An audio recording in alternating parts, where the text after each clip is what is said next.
Harry Potter Chaos Demon, Dumbledore begs me to graduate. Welcome funds. Enjoy exclusive audiobook experiences right here. Check out my website for more episodes and audiobooks. Links are in the description. Episode 41. Come on. Potter and Malfoy are fighting. It's a new week again, and Hogwarts is obviously much more lively than the first week. Because just after class on Monday, an announcement was posted on the notice board in the hall that Quidditch player selection and first-year flying lessons would begin this week. Regarding flying, all human beings have an instinctive yearning for the sky. Ordinary people conquered the sky with airplanes, while wizards conquered the sky with broomsticks. Oh, and flying carpets. However, this thing has been banned from sale in Europe, and in fact, not many wizards are interested in flying carpets. The flying carpet was too light, and because it was made of fur, it was very difficult to maintain, so it became very dirty after a while. Coupled with the fact that those Middle Eastern people cut corners and safety issues often occurred, almost no one liked flying carpets. In short, Quidditch suddenly became the #1 trending search topic about Hogwarts. Wherever you go, you can hear young wizards discussing flying brooms and Quidditch. I used to make a lot of money riding a helicopter that swept around muggles. You know what a helicopter is? The one with the spinning head. The muggles were so frightened they nearly fell out of it. Malfoy's story has been told several times, each time a little different, but always ending with him using his superb flying skills to avoid danger. The other young wizards were no less impressive, and they could cite various Quidditch move terms at will and explain them clearly. Those who don't know would think they can make it. Even the teachers joined in the fun, with Professor McGonagall asking the little wizards to turn pencils into quaffles in class. Except for Wayne, no one succeeded. However, Hermione turned the pencil into a piece of cowhide. The angry little witch broke the pencil in two after class, but thinking that she would need it in the next class, she had to use the repair spell to fix it. In Charms class, Professor Flitwick introduced a new spell, the Haste Charm. In fact, flying brooms are all engraved with a solidified acceleration spell. The higher the level of the spell, the better the conductivity, and the faster the broom's acceleration. By now, Light Cycle has iterated the primary acceleration countless times. It's their top secret. If someone can develop a more advanced acceleration spell, then maybe you can also set up a flying broom company. These words gave the little wizard a boost of enthusiasm. He waved his wand and yelled, but the snail on the table didn't react at all. What have you been busy with lately? While Professor Flitwick was instructing Navi, Hermione secretly poked Wayne in the waist. Apart from classes, Hermione hadn't seen Wayne in the past 2 days. Even at lunch, he was not seen at Hufflepuff's long table. The boy yawned. I'm almost done with getting ready for business. Hermione looked at him warily. Doing business? What are you planning? You'll know when the time comes, Wayne said, and cast an acceleration spell. His snail immediately started its turbo engine, overtaking Hermione's snail and reaching the finish line first. Want to earn some pocket money? Wayne raised his eyebrows slightly. Of course I did. I have a lot of books I want to buy, Hermione said helplessly. Then do me a favor in a couple of days and I'll give you 30% of the money I make. Hermione looked at him suspiciously. Isn't this something bad that violates the school rules? It's confidential, but it doesn't violate school rules. HMPH, if you don't want to tell me, then don't tell me. The little witch snorted and ignored Wayne for the rest of the class. However, after leaving the classroom after class, Hermione hesitated slightly and said, Malfoy has been saying bad things about you lately. Wayne was stunned and waved his hand. I'm busy and don't have time to deal with him. You don't have to pay attention to him. Let Harry and him fight. What bite? Harry also walked out of the classroom and was slightly stunned when he heard his own name. Let you bite Malfoy. Don't disgust me. Harry showed a disgusted expression, but if I could punch him, I would be very happy to do so. Wayne already knew that Malfoy was talking about him behind his back. What Hufflepuff has the most is wizards. They can be seen everywhere, and Malfoy didn't hide it from anyone, so naturally the badger heard it and told Wayne. After understanding the whole story, Wayne just laughed it off. If you are not envied, you are mediocre. Wayne performed even better than Hermione. In just 1 week, he has become a genius known to all first-year students. Malfoy and that group of pure bloods naturally felt a little uncomfortable with this. They didn't say anything, just said that Wayne relied on studying hard and preparing in advance to please the professor. But when it comes to Quidditch, a sport that only pure bloods have been exposed to since childhood, Wayne's true colors are revealed. Just childish jealousy. If Wayne gets angry over such a small matter, how can he get his work done for the whole day? Thursday came in the blink of an eye. Wayne had no classes in the afternoon, so he hid in his room making props to be sold. Suddenly, Toby and Norman rushed in with expressions that looked like they were waiting to see him. Something big has happened. Wayne cooperated very well and listened attentively, but he did not stop the work in his hands. Longbottom broke his wrist. Potter and Malfoy had a fight during flying class. While Madam Hooch was away, they chased each other across the sky on their broomsticks, like glue. Is this word used here? Wayne twitched his lips, feeling sad about Toby's English level. Toby continued to talk. You don't know, Potter is such a good flyer. He fooled Malfoy, but unfortunately Professor McGonagall saw him. He's probably in big trouble. Who knows, Wayne said casually. Maybe the professor saw how good he was at flying and approved Harry to join the Quidditch team. Didn't their seeker graduate last year? We're first years, Norman reminded him. First years can't join the Quidditch team. Actually, yes. Wayne put the parchment away and looked at the two of them. In 1853, Coleman Fleming joined the school team in his first year. Well, I can't argue with you. Norman said dejectedly. What I'm most worried about now is whether I'll fall to the ground like Longbottom tomorrow. A broken wrist is no big deal, but a broken neck would be the end of me. Don't worry. Wayne patted his shoulder soothingly. If you really break something, we'll go to the infirmary to see you. Toby looked up in surprise. The neck is broken, shouldn't we just start the meal? Norman, can't you just hope for me? Just as they were about to sit down and read some more books about Quidditch, they heard excited shouts from outside the door. Come on, Potter and Malfoy are fighting in the Great Hall. Episode 42, The Worrying Teaching Level of Hogwarts. Eating melons is always the second driving force to solve human procrastination. The first is GHS. With a loud roar, the entire Hufflepuff dormitory was in an uproar, and everyone rushed out. There were even a few little wizards who came out in their pajamas. At this time, Hufflepuff's advantage was once again reflected. They lived in the basement and the auditorium was right above, so it didn't take long for them to reach the battlefield. There were quite a few people gathered in the auditorium, and Wayne found a gap and squeezed in.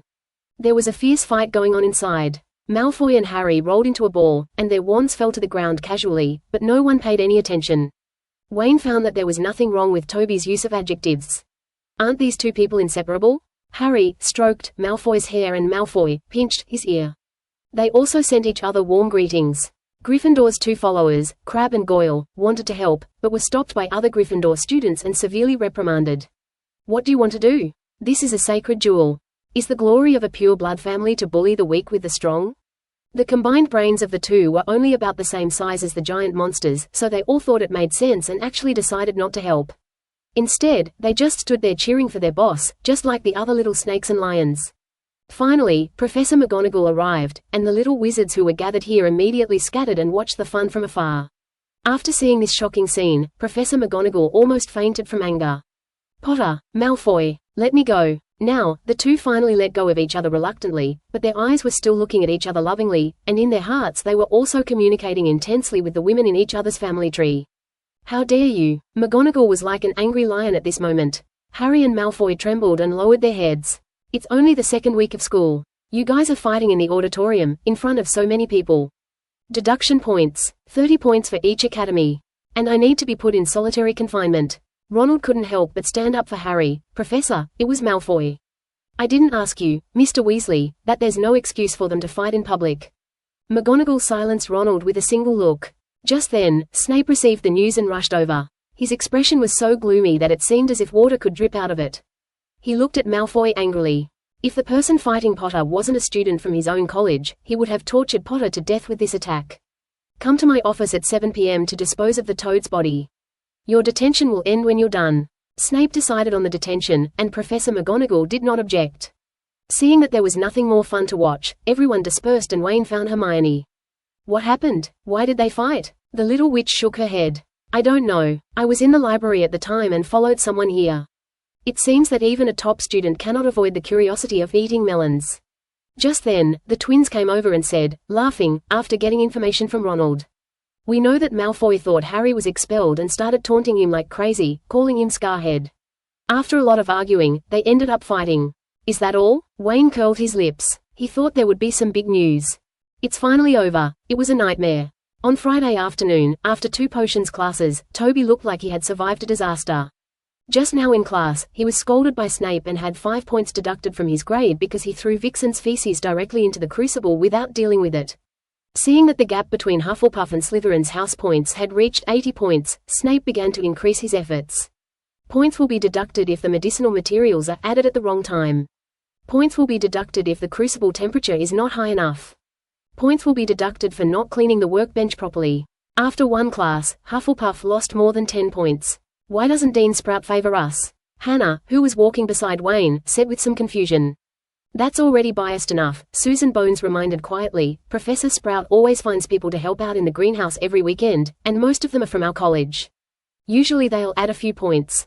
Bonus points aren't enough. Hannah snorted wisely. We should learn from Professor Snape and deduct all the points from other houses. Then we'll be first. Wayne glanced at her. Girl, you have the potential to be an assassin.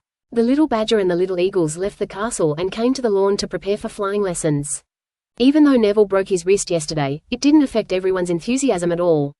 No one thought they were dumber than Nawe. Except in the herbology class, most people could not see that Nawe had the potential to be a wizard. Everyone didn't have to wait long before Madame Hooch arrived, using her wand to control several large frames filled with broomsticks to float behind her. Her expression was extremely serious, and it seemed that she was quite frightened by yesterday's farce. The teaching staff at Hogwarts can really be described as mixed, with good teachers like Professor McGonagall, Professor Sprout, and Professor Flitwick. There are also potion masters like Snape, who are extremely professional but have a mouth as venomous as a snake. There are also teachers like Trelawney, who are basically useless except when they are using their powers. It can only be described as a riot of demons. Apparently, Mrs. Hooch is not a qualified teacher either. When faced with students flying into the sky without permission, all she could do was yell and scream, and then wait until the students were about to fall to death and send them to the infirmary for treatment. With this level, you can only be a referee. But today, Mrs. Hooch obviously learned her lesson. The steps are the same as before. Let the little wizard call the broom and wait for the broom to jump into his hand.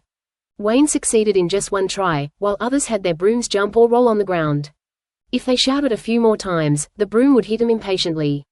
It took more than 10 minutes for everyone to hold it in their hands. Then, Mrs. Hooch asked everyone to put down their brooms and began to instruct them one by one. Although it's slow, it's at least much safer. What reassured her was that although everyone's talents were generally not good, there were no signs of them getting out of control. Finally, it was Wayne's turn to appear.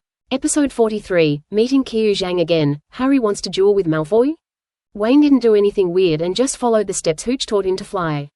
He is a person who values his life. All the flying brooms in the school are antiques from 30 or 40 years ago. Who knows if they will fall apart? It is safer to fly lower so that you can react more quickly if something really happens. Unlike what I imagined, when I rode on it, I didn't feel the painful feeling of the wind blowing on my butt and balls. Instead, it felt like a soft invisible cushion. It's not as painful as it looks. Due to their age, these brooms are not very fast, but it feels great to fly in the sky and change direction freely according to one's will.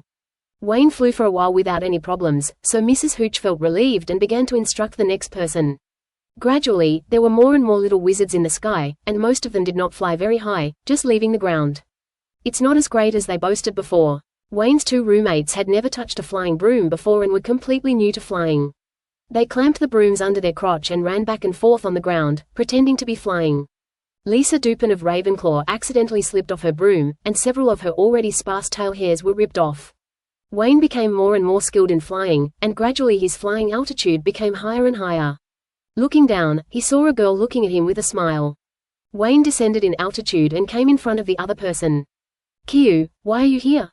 The girl was Qiu Zhang from Ravenclaw. There was another girl next to her who was looking at Qiu curiously, then at Wayne, with an ambiguous look in her eyes. I don't have classes in the afternoon, so I came here for a walk with Marietta. The girl smiled generously, revealing two cute dimples. This is your first flying lesson, right? It seems you have quite a talent. Maybe you can even join the Quidditch team in the future. Oh, I forgot to introduce you. She extended her hand to the girl next to her and said, This is Marietta Aikman, my good friend. Wayne nodded. Hello, I'm Wayne Lawrence, a freshman at Hufflepuff. He had an impression of this name. In the original novel, it was Marietta who betrayed Harry and Dumbledore's army and informed Umbridge, which led to Dumbledore's subsequent expulsion.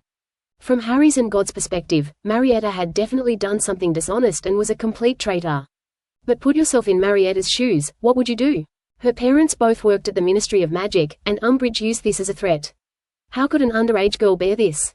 All I can say is that different perspectives lead to different attitudes towards things. Wayne didn't feel any ill will towards her. I know you, a first-year genius. Marietta said with a smile. Professor Flitwick said there must be something wrong with the Sorting Hat. A clever little wizard like you should come to Ravenclaw. Wayne was a little speechless. According to what Professor Flitwick said, Percy Weasley, Cedric, and even Granger will have to go to Ravenclaw. Then the other professors will definitely give him trouble. All three of them laughed. Then he looked at Qiu again. Quidditch tryouts should have started. How was it? Did you pass? Speaking of Quidditch, Caillou immediately became much more excited. I passed. I was chosen as Ravenclaw's seeker, and the starting player. Congratulations, but be merciful next time you encounter Hufflepuff. Caillou chuckled and said, no way, I will definitely catch the golden snitch. The two chatted for a few more minutes, but since they were still in class, Wayne couldn't just slack off so blatantly and leave. Don't look anymore, they've all gone far away. Caillou's eyes were still fixed on the boy's back, and Marietta joked. Alright, you hooked up with the most handsome guy in the first grade so quickly. Tell me, how did you two meet? Caillou rolled his eyes at his friend in annoyance, wondering why he spoke so harshly. But the scene of their first meeting, where Wayne cast a spell without a wand, emerged in her mind. Wayne, who is that? She's so beautiful. Toby and Norman put down their brooms and came over. Many girls nearby pricked up their ears to gossip. What's your business? Hurry up and train. If I didn't know, I would have thought you two were free-range chickens. Both of them drooped their heads. They seemed to have no talent for flying at all, and even picked up their brooms secretly. Mrs. Hooch tried a few times, but just shook her head and let them go play somewhere else. Wayne ignored the two funny roommates and continued to ride his broom. What, Malfoy wants to duel you? In the Gryffindor common room, Ronald looked at Harry in surprise. Keep your voice down. Harry quickly looked around and breathed a sigh of relief when he saw that no one noticed them. What exactly is a wizard duel like? Harry asked nervously. He also asked me to bring an assistant. What's that? Assistant. Ronald stuffed a BB multi-flavor bean into his mouth, his face wrinkled. Damn, it tastes like carrots. If you or Malfoy fall, the assistant will take over until both sides are completely unable to fight. I reckon Malfoy's assistant is either Crabbe or Goyle. Harry was a little nervous when he heard this and asked quickly, Ronald, can you be my assistant? Of course, I've wanted to teach Malfoy a lesson for a long time.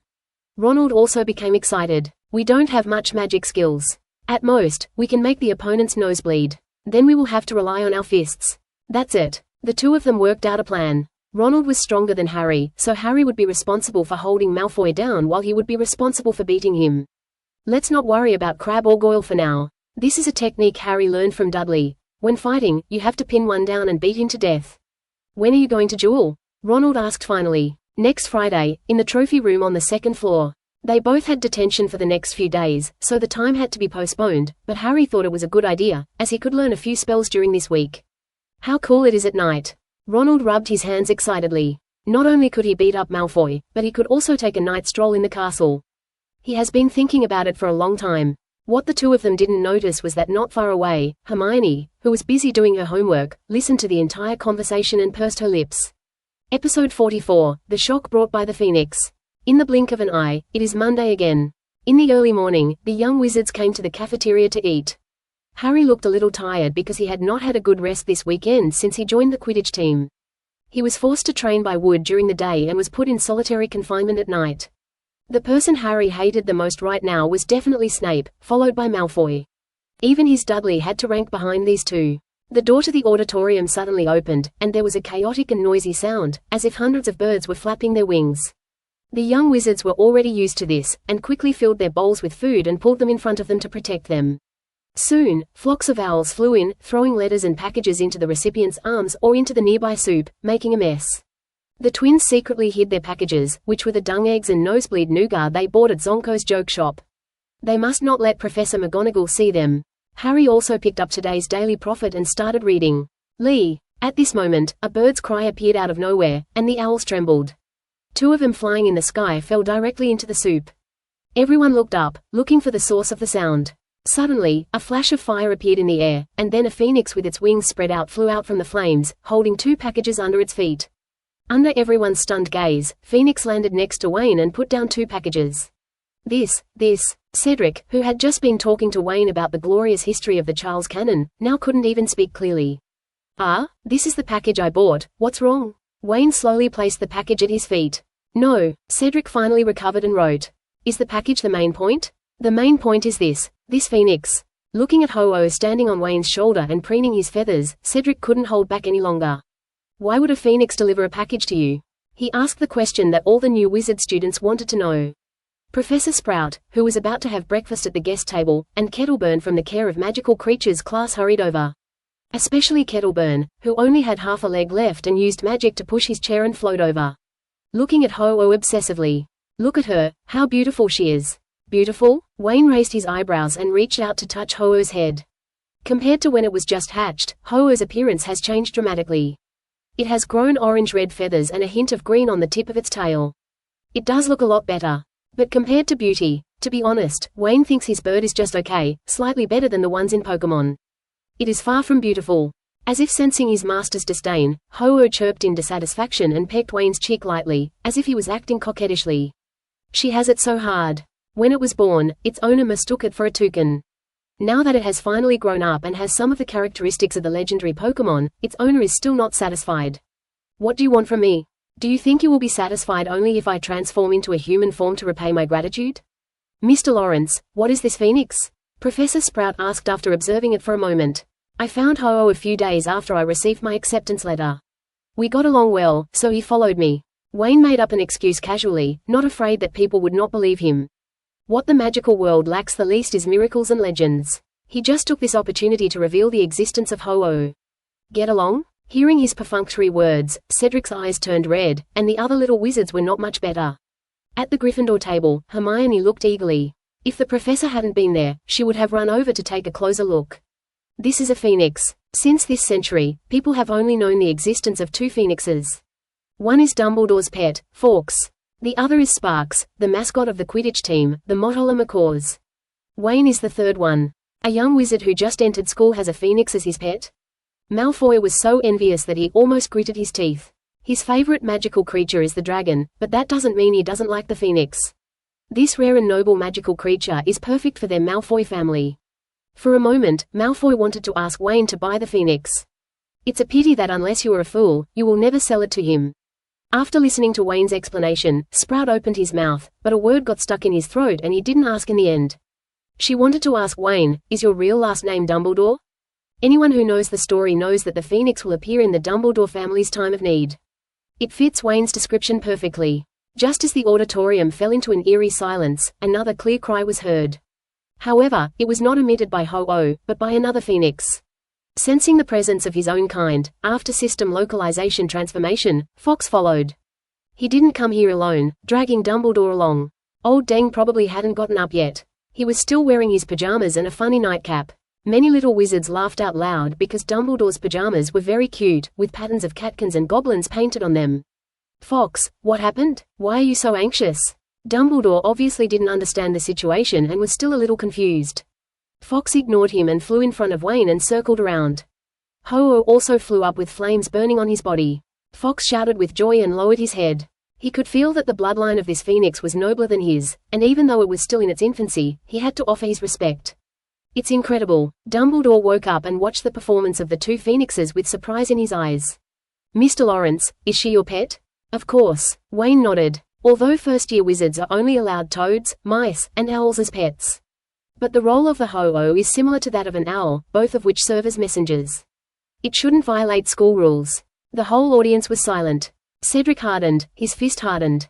You are so Versailles that you will easily get beaten. Episode 45 Dumbledore's invitation to afternoon tea.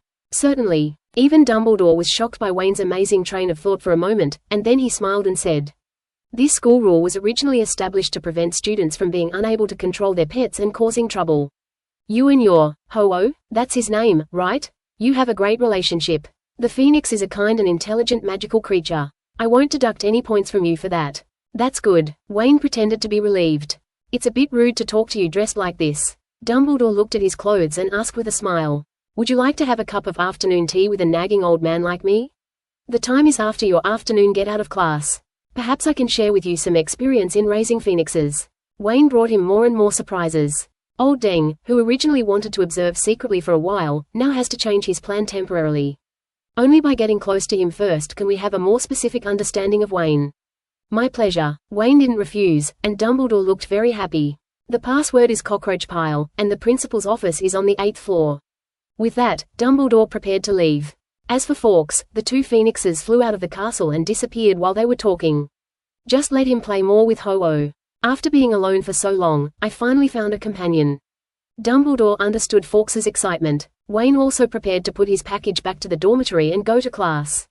Wait a minute, Lawrence. Snape's sinister voice was heard. He had arrived at the auditorium at some unknown time, but he hadn't said a word and just watched from the side.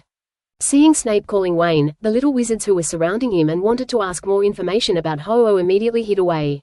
Cedric gave him a look that said he would fend for himself, and slipped away swiftly. BAH-UB******D. Wayne gave him a look of disdain before looking at Snape. Professor, what's going on? What are these two packages? Snape lowered his head and looked at the packages in Wayne's hand. One is square and the other is long and thin. Wayne said honestly, some materials, and a broomstick. Snape was shocked. Is this Hufflepuff? So honest? When he saw the shape of the package, he had some guesses in his mind, so he stopped Wayne after Dumbledore left. He thought of countless excuses Wayne would use, but directly admitting this was the only one he hadn't thought of. For a moment, Snape had doubts again. Is there really a flying broom in here?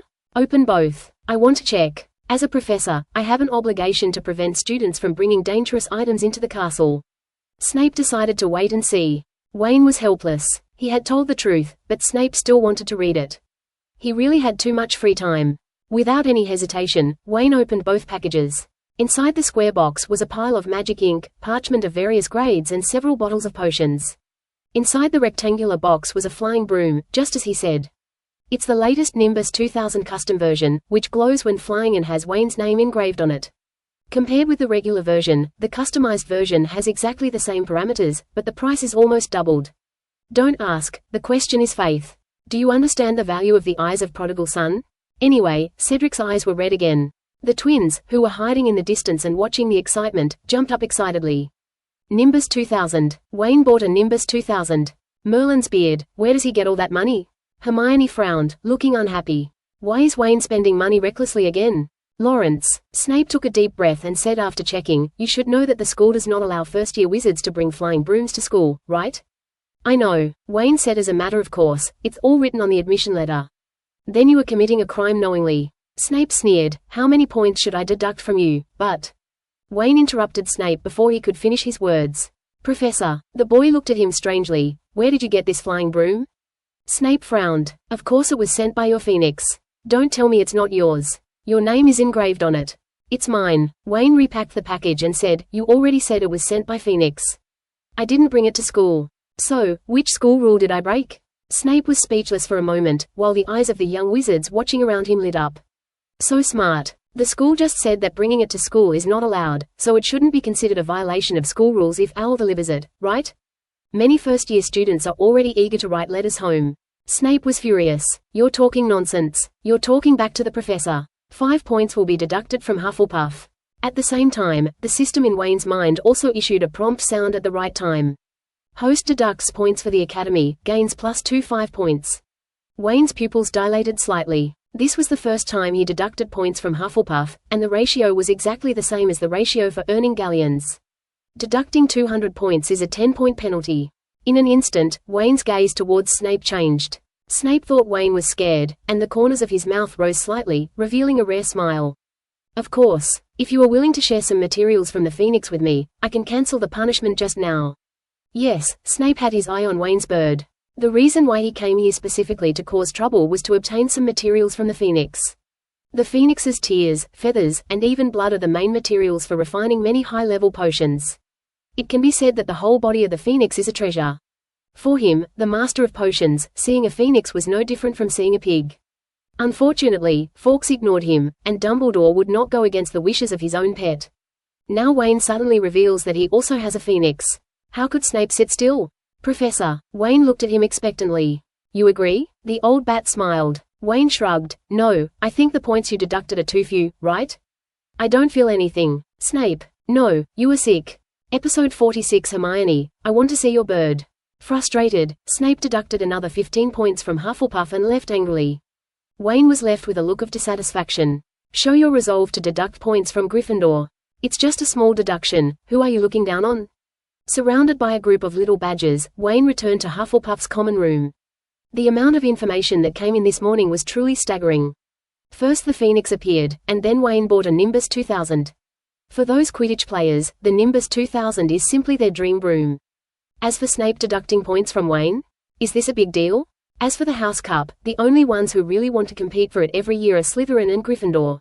Slytherin is for the glory of pure blood, Gryffindor is for damn face, and absolutely cannot lose to those stinky snakes. Ravenclaw will fight for it if there is hope, but will not put too much energy into it. Most people in the group focus on their own affairs, and let collective honor take its course. This is also reflected in the Quidditch games. Only the little badger, Hufflepuff's attitude is always, "What cup to learn? College what? What college cup? No idea. What does it have to do with us? You want to deduct points?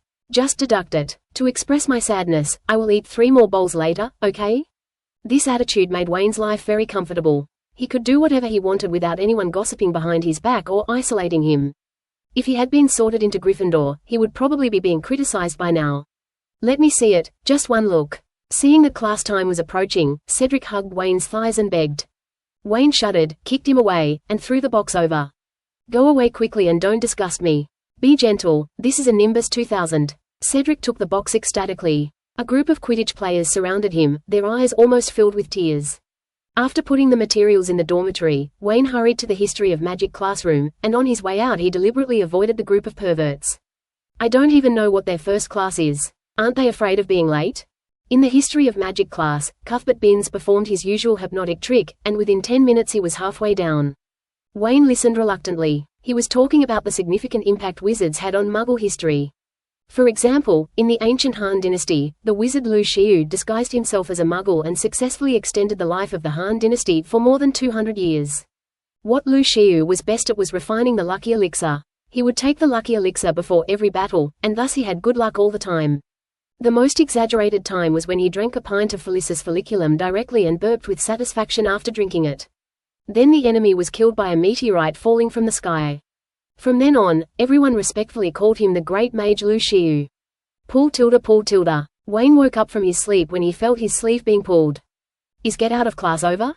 Hermione quickly held down Wayne, who was about to stand up and leave, and whispered, "The get out of class isn't over yet." Wayne slapped her hand away angrily. "Then what do you want me to do?" Hermione blushed slightly and said shyly, I want to touch your bird." Wayne looked at her in shock, as if he couldn't believe his ears. "What did you say?" "I want to touch your bird." The little witch looked at Wayne pitifully. "Just for a moment, I will be very gentle and won't hurt her." Now it was Wayne's turn to feel embarrassed. Now? Although this bird is not very useful now, it is good to see the world in advance.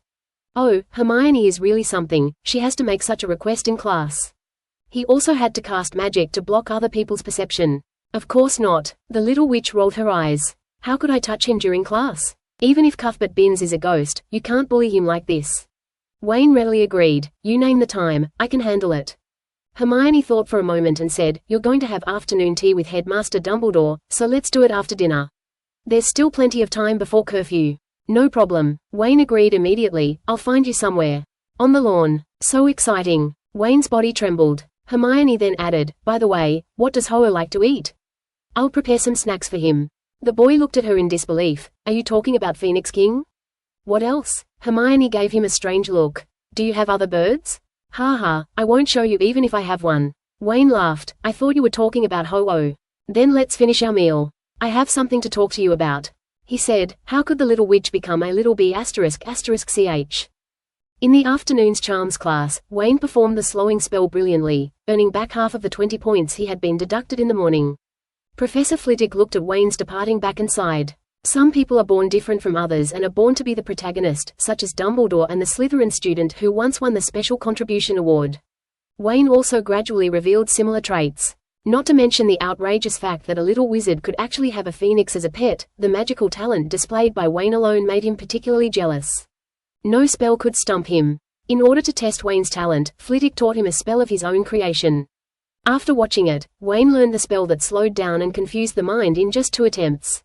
How come such a good little wizard was assigned to Hufflepuff? Wayne was completely unaware of Flitwick's resentment, as he had already reached the 8th floor. The principal's office was guarded by a gargoyle. Seeing Wayne, he lazily asked, "Password." "A cockroach pile." "Ugh." The gargoyle made a very human vomiting expression and spun open the door. "Every time I hear this password, I feel uncomfortable for a long time. Little wizard, please tell Dumbledore to change the password immediately. I feel sick every time I open the door." "Let me try. How about a scarab?" "Get lost. That's just. Ugh. You little wizard have no moral principles and are very bad." Episode 47, A Fight in the Principal's Office. After teasing the gatekeeper statue, Wayne's mood improved a lot and he walked into the passage happily. There was an automatic spiral staircase inside. Wayne stood on it and was taken to the door. The door was closed, with a brass knocker in the shape of a lion's body and a griffin on it. Wayne could feel the powerful magical fluctuations from this door knocker. It was a very good magic prop. If a wizard tries to force his way through the wooden door of the headmaster's office, it will transform into a brass griffin and attack. This monster is extremely powerful, ranked at 5x level, and is not inferior to the fire dragon. Hogwarts still has a profound heritage. Wayne sighed in his heart and had the urge to pick off the door knocker and install it in his own home. He is totally unable to make alchemical items of this level now. But Wayne just thought about it. After all, I can't beat old Deng. Just like Cedric stroking the Nimbus 2000, Wayne played with the door knocker for a while before pushing the door open and entering. The principal's office is a gorgeous round room with a high ceiling and excellent lighting. It is now 4 o'clock in the afternoon. Warm sunlight shines into the room, shining on the gems, emitting a faint fluorescence. What a luxury. I'm not even that extravagant. Wayne muttered. In other parts of Hogwarts, oil lamps and candles are generally used for lighting, but gems are used in the headmaster's office. Dumbledore was not in the room. Wayne casually found a soft chair and sat on it, looking at the layout of the office. The most abundant thing here is undoubtedly books. Almost half of the wall is covered with bookshelves, leading all the way to the roof. There is also a spiral staircase next to it for easy access. Secondly, there are the portraits on the other half of the wall. Although there was no one here, Wayne could always feel that he was being watched by many eyes. But when he turned around, the portraits showed no reaction, just like Muggle portraits, motionless. Near the large desk, a round stone basin was placed on a high stool. Wayne knew it was a pensieve, a very precious prop for storing and reproducing memories. Want to take it with you? What to do? As soon as he entered the room, Wayne felt like he wanted to take everything back home. On the other side of the desk, there was a very tall floor-to-ceiling mirror placed at an angle. Most of the mirror body was covered by velvet cloth, leaving only the stand and a small part of the mirror surface exposed. Hey, that kid! A sharp voice suddenly came and Wayne turned around. A portrait came to life. You've been looking at it for a long time. Do you know what it is? Wayne walked over. It was an old man with a goatee and wearing a silver-green robe. A plaque below the portrait introduces him, Phineas Nigellus Black, 1847 to 1925. Wayne shook his head. It's covered up. How could I possibly know what it is? HMPH, you have no vision. Phineas stroked his goatee with an expression of extreme disgust. That's the Mirror of Erist. Does the Mirror of Erist know what it is? Wayne made a face that showed he was all ears. He can let you see the most urgent and strongest desire in your heart. Do you want to know what you want most at this moment? Phineas tempted. Go ahead and try it. Dumbledore has been looking in the mirror until the early hours of the morning. He's almost become possessed. Not interested. Wayne waved his hand and sat back in his seat bored. I want everything now, but nothing matters to me. It's useless to watch it. This is not meant to fool Phineas, but is a true reflection of Wayne. He was interested in everything, but not too strongly. Because Wayne knows that he will get what he wants sooner or later. This is a confidence that hangs on the wall. Phineas was also caught off guard by Wayne's reaction. No, you haven't even seen it yet, and you dare to brag here? Wayne glanced at him and said, no wonder you're the most unpopular principal in school history. You control everything, but can you really control whether I look in the mirror or not? You're still causing so much trouble after you're dead. You deserve to be scolded. There was a brief silence in the room, and then it erupted into shocking laughter.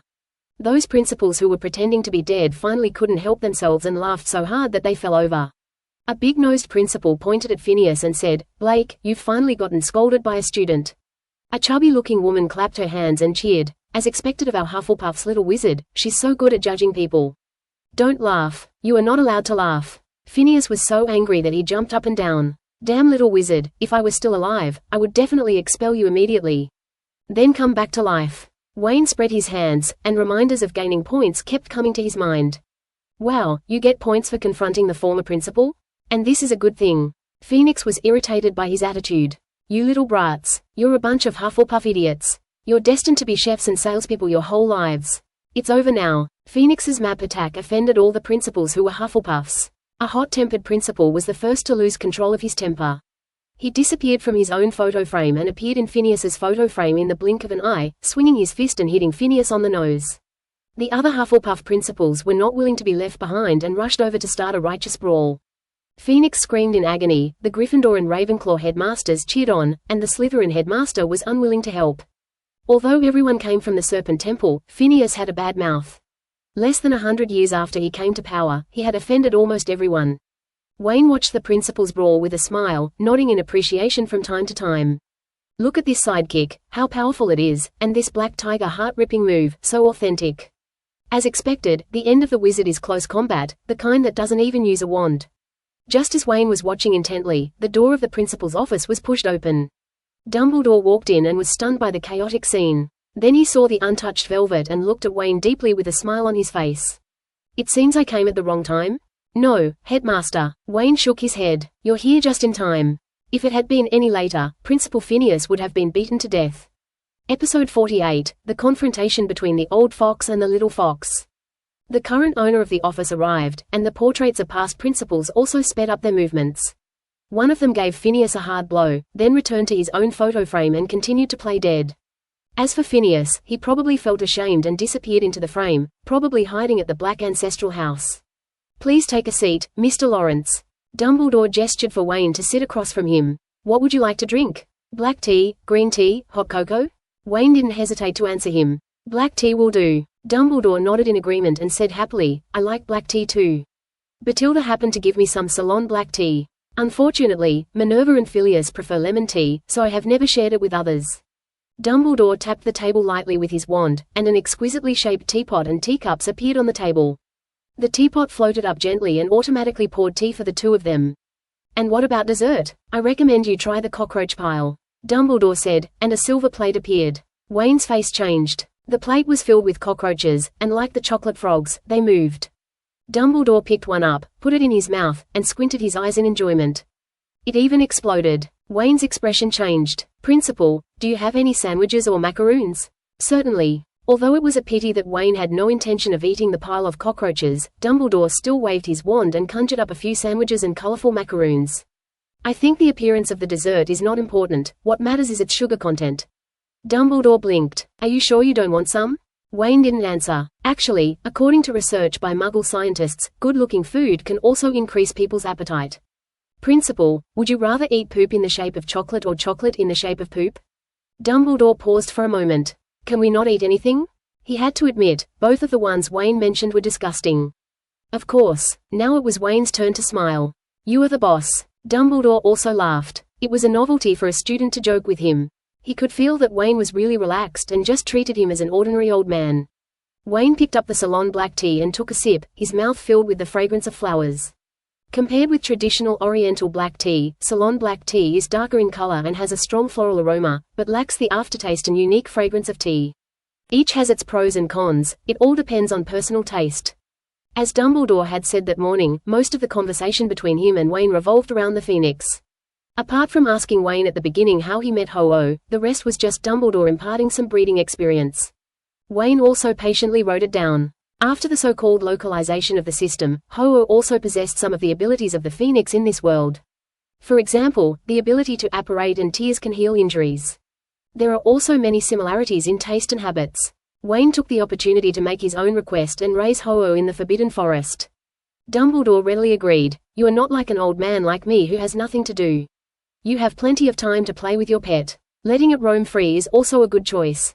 Nothing to do at all. Wayne complained in his heart. You old bee, I'm afraid you've focused most of your energy on the mirror of Erist and Harry. After talking about Phoenix, Lao Deng started talking about wool socks. When it comes to protecting your feet, I think nothing is more considerate than wool socks. I used to be dismissive of it, but now I love it. Dumbledore blinked like a mischievous old boy. I don't think any elderly person would refuse to receive a pair of wool socks as a gift at Christmas. But unfortunately, everyone seems to think I prefer books. Hello, Ministry of Magic? Someone here is asking for a bribe from the little wizard, aren't you going to do anything about it? Wayne laughed it off and promised that he would make Old Deng happy on Christmas. But what he knew was that what Old Deng liked was not the wool socks, but the meaning behind them. In the UK, wool socks represent family affection. Dumbledore was indeed the greatest white wizard of this century, but even with his powerful magic, he could not undo the mistakes he made in his youth. Such pain, and the one imprisoned in Nurmengard, continued to torment him. It was already past 5 o'clock, and Wayne was ready to get up and say goodbye, and go back to the auditorium to eat something that would actually fill his stomach. Wait a moment, Mr. Lawrence. Dumbledore took out a piece of parchment, wrote on it with great flourishes, and finally handed it to Wayne. Wayne took it and looked at it, and it turned out to be a note from the restricted area.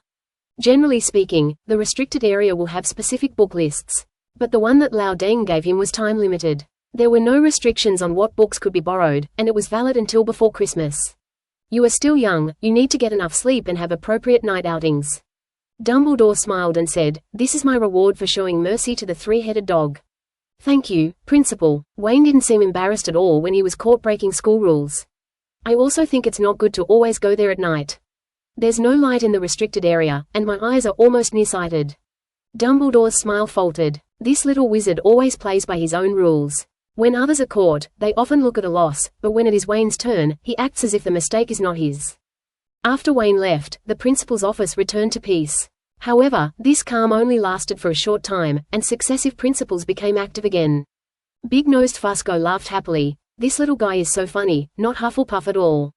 He should have been sorted into Gryffindor." Principal Darlys retorted, "Why not Ravenclaw? This little guy must have known that his actions could not be hidden from the principal. Who else but the eagle Ravenclaw could have such keen insight? How can you talk like that?" Principal Rossiter, who was originally from Hufflepuff, angrily threw an apple into Fusco's frame. "We Hufflepuffs can still cultivate outstanding talents." Dumbledore did not participate in the quarrel between the headmasters. He looked at the velvet cloth that didn't move at all and laughed. "I didn't expect. I'm not even as good as a child." Episode 49, Rejecting Conspiracy Theories, Harmonious Hufflepuff. After leaving the headmaster's office, Wayne did not feel any fear or terror because all his actions were being noticed by Dumbledore. In various speculations in previous lives, many people regarded Dumbledore as an unforgivable conspiracy party, but in fact, most of these conclusions are untenable. If Dumbledore is really that cruel and ruthless person who will die if things don't go according to his ideas, Tom would not have the future of being the Dark Lord, as he was already ridiculed by Dumbledore when he was at Hogwarts. Perhaps Dumbledore had changed after what happened with Voldemort, but the principle he always adhered to was guidance. He believed that as long as he gave his students more care and education, they would not make the same mistakes again. Even if Malfoy came with the intention of killing him, Dumbledore would try to change him and awaken the goodness in his heart. Wayne is far from that bad. He went to the restricted section to read books, all of which were about white magic, alchemy or potions. There is certainly a lot of dangerous information in it, but compared to real black magic, it is nothing. Who made old Dumbledore so cruel that he even put medicine like Polyjuice Potion in the restricted area? This can't be blamed entirely on Wayne. It's all Benzema's fault. Oh no, Voldemort. Back in the dormitory, Wayne prepared to sort out the materials he bought from Diagon Alley and put them into a small bag with an invisible stretching spell cast on it. It's not that he was worried that his two roommates would steal it, but he was afraid that they would think there was something delicious inside and accidentally eat it, which would be a big trouble. As soon as I returned to the locker room, I saw Cedric still holding the broom and looking at it. Cedric also saw him and reluctantly returned the Nimbus 2000 to Wayne. It's worthy of being called the Nimbus 2000. The workmanship and quality are truly amazing. I just don't know how it will perform in use. You didn't try it? Wayne took the broom and looked at him puzzledly. Cedric shook his head. I told you, we're just going to take a look. This is your new broom. I dare not try it. If it breaks, I won't be able to compensate you even if I sell myself. Wayne patted his shoulder with relief. You think too little of yourself. Just based on your status as the only son of the Diggory family, you are still worth this money. A burst of laughter broke out in the lounge. Many of the Hufflepuff's parents worked at the Ministry of Magic, so they naturally knew how much Mr. Amos loved his son. Cedric's face turned red and he hit Wayne's arm in annoyance. Go away, stop teasing the senior here. Okay. Wayne threw the broom back to Diggory under Cedric's puzzled gaze. You'll be able to use it for 2 days to familiarize yourself with it. I'll also lend it to you during the Quidditch match. Before Cedric could say anything, Quidditch captain Waitley jumped up first. Really, Wayne? If Cedric, the Seeker, had a Nimbus 2000, their chances of winning the House Cup would be greatly increased. Why would I lie to you? Wayne said nonchalantly, Harry has joined the Gryffindor Quidditch team, and Professor McGonagall even gave him a Nimbus 2000. What? Waitley was startled, then something struck him, and he suddenly understood. I'm wondering why this old guy Wood has been so happy these past few days, like he just found 10 galleons. He's even doing some secret training. It's so gloomy. Cedric gripped his broom tightly, tears welling in his eyes. No more words, Godfather. There was another burst of laughter, and Wayne was also amused. He really enjoys this harmonious atmosphere. Compared with other colleges, Hufflepuff gives people more of a homey feeling and it is very relaxing here. However, the broom he intended to lend to Cedric was not this custom-made one. Wayne plans to buy another one and donate it directly to Hufflepuff Academy. He wouldn't be a sucker like Malfoy and donate 6, but he was willing to give one to the college. Money can't buy my happiness, and he will deduct a lot of points from Hufflepuff in the future. Although no one cares, Wayne cannot help but express his opinion. Just consider it as compensation in advance. After getting permission, Cedric didn't even eat, picked up the broom and rushed out of the lounge to go to the Quidditch field for a test flight. Several team members and a little wizard who came to join in the fun also followed.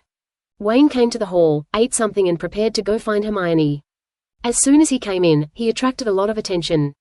Now all the teachers and students in the school know that Wayne has a phoenix as a pet, and he also took advantage of a loophole in the school rules to buy a Nimbus for 2,000. No matter which one it is extremely enviable. At the guest of honor table, Snape cut a piece of steak and stuffed it into his mouth, chewing it hard, as if he was biting Wayne. This guy would rather lose points than make a deal with me. It's so annoying. Second only to Potter. Wayne. Hearing a soft voice behind him, Wayne put down his knife and fork and turned around. What's wrong, Q? Since many people went to the Quidditch field to watch the brooms, there were many empty seats at Hufflepuff's table, so Q simply sat next to Wayne, her eyes full of curiosity. I heard, you have a phoenix and bought a Nimbus 2000? She arrived late in the morning and only heard about it from others, but did not see the specific situation. Right, really? Q's eyes widened slightly. I thought it was just a rumor. I picked up the phoenix, and I bought the broom after my flying lessons. Wayne said with a smile. I have another confidential message for you. I lent my broom to Cedric. Ah? Q was shocked at first, then his mouth puffed up like a little pufferfish. Aren't you bullying me? Because he joined the Quidditch team, Q's family gave him a 7-star sweeping broom as a reward, which was also a good broom. But compared with the Nimbus 2000, it is 1 or 2 levels lower. How can this be called bullying? I'm just helping my own college. Wayne defended himself. HMPH. Cho huffed, if you join the Quidditch team next year, I'll switch to beta and knock you off your broom. Then you just wait. Wayne shrugged. He wasn't particularly interested in Quidditch, and bought a broom just to enjoy the feeling of flying. I'm afraid Q's wish will not be fulfilled. What about your bird? Can I see it? Q blinked. He had never seen a real phoenix in his life. I wonder where he's having fun. I'll call him over later. Hermione wants to see him too. How about you two come together? Okay. Episode 50, Birdwatching Under the Moon, Marauder's Map, Bankrupt Beggar version. At the Gryffindor table, Hermione was already waiting anxiously. Seeing Wayne and Q talking and laughing, he snorted in anger. It wasn't until Wayne stood up and waved at her that the little witch immediately stood up as well. The two girls followed him out of the castle and came to the Black Lake. Wayne first introduced the two of them. This is Hermione Granger, this year's new Gryffindor student. You can also call her Miss Know-It-All. This is Cho Zhang, a second-year student at Ravenclaw and the most outstanding female seeker in the school. Both girls rolled their eyes. How can you introduce others like this? Hermione pinched Wayne's arm in annoyance. This nickname was given to her by Snape. Hermione originally hated it, but now she hears Wayne say it. That's even more annoying. With a common target, Hermione and Q became united in their hatred of the enemy and quickly got to know each other. Wayne then had an idea and summoned Ho-Oh. Ever since Ho-Oh was hatched, there has been a subtle connection between the two, which can be sensed at any time even if they are far apart. Flames exploded and Ho-Oh flew out. That was not the end yet. Fox, who had been following her since morning, also flew out. The two girls' eyes were sparkling, and they couldn't help but want to get closer. Although Wayne thought Ho-Oh was average looking, she was very beautiful in the eyes of Cho and Hermione. Especially the beautiful and soft feathers, which emit a faint glow. The whole bird looks full of holiness. Fox is not so good, it seems to be on the verge of nirvana, the luster of its fur is a little dull, but it is still full of vitality. Where did you go to play? Wayne stroked a handful of Ho-Oh's feathers and asked softly. Two birds chirped twice. Unicorn? Wayne's eyes lit up. How many? Chirp, chirp. Just 3, that's not bad. Wayne nodded and made up his mind to go and have a look when he had time. He is also a face control, and Wayne is also interested in unicorns, pure creatures that appear in various legends. Seeing that Hermione and Q were still standing there without moving, Wayne waved and said, "Come here, the Phoenix King is very easy to get along with, but don't touch her crown." After getting his permission and seeing that Phoenix King had no intention of objecting, the two women came closer to take a closer look and took out the snacks they had prepared. Wayne also took out some white fresh leaves and fire ash snake eggs from his pocket. Hey, phoenixes like to eat healing herbs and fire attribute materials. This was just given to me by Dumbledore. I'd like to use it as a token of my appreciation. Ho-Oh and Fawkes ate obediently, while Cho and Hermione carefully reached out and stroked Ho-Oh's feathers. He narrowed his eyes in happiness. It's warm and comfortable. By the way, Dumbledore has allowed you to live in the Forbidden Forest. Wayne warned Ho-Oh, if you want to play, be careful and remember to help others heal their injuries. What he meant by playing was naturally killing monsters and leveling up. The Forbidden Forest also has its own food chain. If Ho-Oh acts too recklessly, it will destroy the balance there. Chirp, chirp. The Phoenix King raised his head proudly and flapped his wings twice, as if to say, "Don't worry, I'll take action." Wayne was speechless. "I hope there won't be any trouble." "Wayne, why does Ho-Oh have a crown on his head but Fawkes doesn't?" Hermione suddenly asked. "Because my Phoenix is the king, and Fox is not." "Boast. You'll know when the time comes." The two birds were full and flew away contentedly. Hermione and Q also had a great time. At this time, Hermione asked, "You said you had something to talk to me about during class. Tell me now." Q looked at the two of them and said, "Then I'll be leaving first." "No need." Wayne waved his hand. "Even if you didn't come today, I would still ask you for help." Q became interested. "How else can I help you?" In her eyes, Wayne was extremely talented. He had mastered wandless spellcasting and had bought a Nimbus 2000 in his first year, so he was not short of money. She really couldn't think of anything Wayne needed her help with. Wayne pulled 2 sheets of thick parchment from his bag, handing one to Hermione and one to Cho. "I'm planning on starting a small business. Hufflepuff doesn't have to worry about it, but the other houses will need help." "What's this?" There is not much content on the parchment, but the decorative patterns and designs are very beautiful. The parchment Hermione had was bordered in gold and red, and had 2 majestic lions painted on opposite corners of the parchment. The one of Q has a sky blue pattern, and the animal has become an eagle spreading its wings and soaring. "Tap it with your wands." The 2 women did as he said, and a ball of ink suddenly appeared on the originally blank parchment, then spread rapidly and turned into a map. "Is this a map of Hogwarts Castle?" Hermione looked at him in surprise. "Yes, but this is more than just a map. As long as you are inside the castle, you can observe your position and the patterns of the stairs in real time." Q's curiosity was also piqued. "Is it so magical?" Wayne shrugged. "Just try it and you'll know." The 3 of them returned to the castle again, and sure enough, each of them had a mark appear on the map. Wayne is a badger, Hermione is a lion, and Cho is an eagle. As they move, the icons move too. Arriving at the stairs, Hermione checked and found that the staircase's movement pattern was exactly the same as that shown on the map. Even when they were about to step onto the fiery staircase, a reminder appeared on the map, telling them not to run or step too hard. "That's amazing," Q exclaimed, then looked at Wayne. "You did this?" "Of course," Wayne said proudly. "I've been researching this for over a week." Q clapped his hands in cooperation. "Wayne, you are awesome. With this map, I will never be late again."